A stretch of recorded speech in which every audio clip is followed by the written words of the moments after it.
بڑے سے بڑا مفکر، بڑے سے بڑا اچھا ادیب، عالی نسب شاعر جب بھی لکھتا ہے تو کتاب کے ابتدائیے میں مجبور ہوتا ہے لکھنے پر کہ میری کتاب کو امعان نگاہ سے پڑھیے، اگر کوئی غلطی، کوئی کوتاہی، کوئی سکم پائیں تو براہ کرم مجھے آگاہ کریں تاکہ آئندہ ایڈیشن میں اس کی اصلاح کر دی جائے۔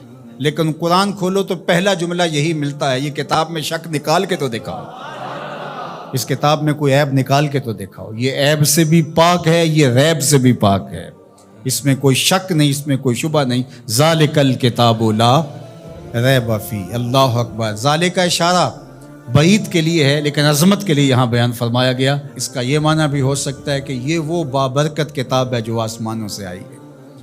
اللہ اکبر۔ یہ وہ کلام الہی ہے جس میں کوئی شک نہیں ہے۔ ھدی للمتقین، یہ کتاب متقیوں کے لیے ہدایت ہے۔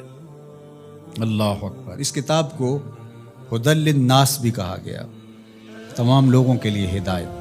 اور ہدایت کے مفہوم کو آپ اچھی طرح سمجھتے ہیں، رہنمائی کرنے والی، راستہ دکھلانے والی، منزل تک پہنچانے والی، اندر کی بیماریوں کو دور کرنے والی، باطنی امراض کے لیے شفا۔ یہ کتاب ہدایت ہے، نور ہے، روشنی ہے اور آسمانی تحفہ ہے جو حضرت انسان کو عطا کیا گیا۔ ہمارے دکھوں کا مداوع ہے، ہمارے دردوں کا علاج ہے، ہماری زندگی کو خوبصورت اسلوب دینے کے لیے یہ کتاب نازل ہوئی ہے، طریقہ حیات ہے، ہمارے لیے یہ منشور زندگی ہے۔ اس کتاب کے ساتھ ہمارا جڑنا ہمارے لیے اللہ کی قربت کا سبب اور ذریعہ بن سکتا ہے۔ تو کہا ھدی للمتقین، یہ ہدایت ہے کن کے لیے؟ للمتقین، متقیوں کے لیے، اللہ سے ڈرنے والوں کے لیے۔ متقی وہ ہے جو وہاں پایا جائے جہاں اللہ اسے دیکھنا چاہتا ہے اور وہاں نہ پایا جائے جہاں اللہ اسے نہیں دیکھنا چاہتا۔ علماء نے تقوی کے درجے بیان فرمائے۔ شرک سے بچنا ایک صورت ہے تقوی کی، کبیرہ گناہوں سے بچنا یہ بھی تقوی ہے۔ مختلف لوگوں کے مختلف درجے، صغیرہ گناہوں سے بچنا یہ بھی تقوی ہے۔ جتنا منصب بڑا ہوگا اتنا تقوی کا معیار بھی اس کو اتنا بڑا رکھنا پڑے گا۔ امام اعظم علیہ رحمہ، آپ کسی سے قرض لینا تھا تو دروازے کو دستک دے کے آ کے گلی میں دھوپ میں کھڑے ہو گئے، تو کسی نے کہا حضرت دیوار کا سایہ پڑ رہا ہے تو آپ یہیں کھڑے ہو جائیں۔ کہا مقروض سے نفع حاصل کرنا یہی سود ہوتا ہے، تو میں اس ڈر سے سائے میں نہیں کھڑا ہو رہا کہ یہ کہیں مبادہ سود نہ بن جائے۔ تو مختلف لوگوں کا مختلف تقوی ہوتا ہے۔ اللہ اکبر۔ تو شرک سے بچنا عام لوگوں کا تقوی یہ ہے، کبیرہ گناہوں سے بچنا تقوی کی یہ صورت ہے، صغائر سے بچنا یہ بھی ایک صورت ہے۔ لیکن ہر وہ شے جو خدا سے غافل کر سکتی ہو اس سے بھی بچنا یہ اللہ والوں کا تقوی ہے۔ تو اتقاء کا نور جو رکھنے والے ہیں قرآن، اس کے لیے ہدایت ہے۔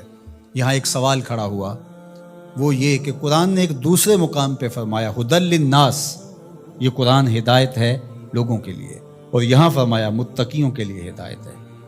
تو جو قرآن متقیوں کے لیے ہدایت ہے تو پھر لوگوں کے لیے جو ہدایت کہا گیا اس میں کیا فرق ہوا؟